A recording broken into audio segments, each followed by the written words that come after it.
4.2 problem 7 says, evaluate the integral below by interpreting it in terms of area. In other words, draw a picture of the region the integral represents and find the area using high school geometry.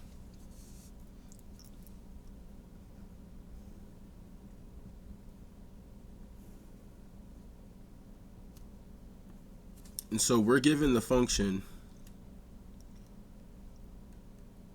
square root of 4 minus x squared equals y. Well, there's only specific numbers that this domain can take, and that is x can't be greater than 4, or can't be greater than 2, or less than negative 2.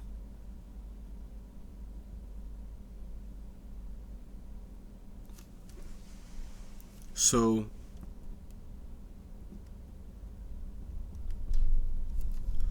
in general, anything under the square root, the domain has to be greater than or equal to 0. And so this would mean 4 is greater than or equal to x squared, or 4 is greater than or equal to x. So all numbers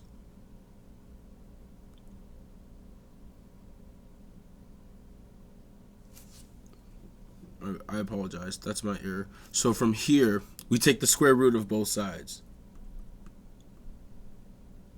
So if 4 is greater than or equal to x squared, then 2 has to be greater than or equal to x.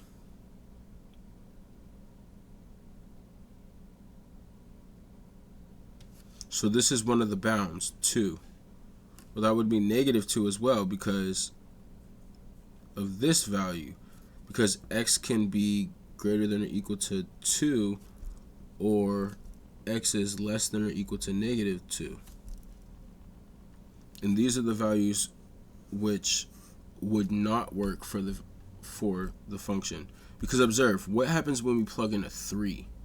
We have 4 minus 3 squared, and that's 4 minus 9, which that's a negative number, and the square root of a negative number is an imaginary plane. We can't use that in real world. So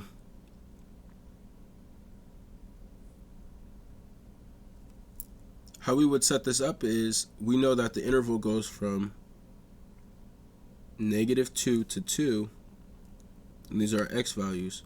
Now we need to figure out what kind of y outputs do we have.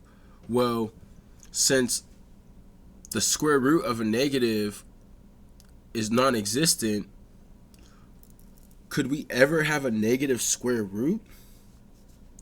And the answer would be no, because unless there was an arbitrary negative symbol out front, that's the only time. If it's like in this scenario, the output's not negative ever. It's always positive or 0. And so we would need to find a peak. So at what value do we have a y-intercept? And that would be when x is equal to 0. Which, when x equals 0, we have the square root of 4, which is just 2. And so we know that these are 3 points. These are 3 points of this function. Now, if you can double check and verify, but this actually turns out to become a semicircle. And so using high school geometry, we have to recognize and recall that the area of a circle is pi times r squared, where r is the radius, or the distance from the center of a circle to any point lying on the circle. But this is the area of a full circle, so we want half of the area of a full circle. Well, we can just say 1/2 of pi r squared is the area of our semicircle. And then our last step would be to figure out what is our radius.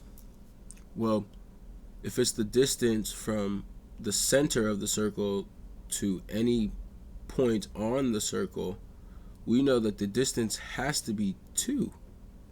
So the radius has to be 2. And so we would have pi times 2 squared, which is 4, or 4 divided by 2, which is 2, or just 2 pi. So the area is 2 pi.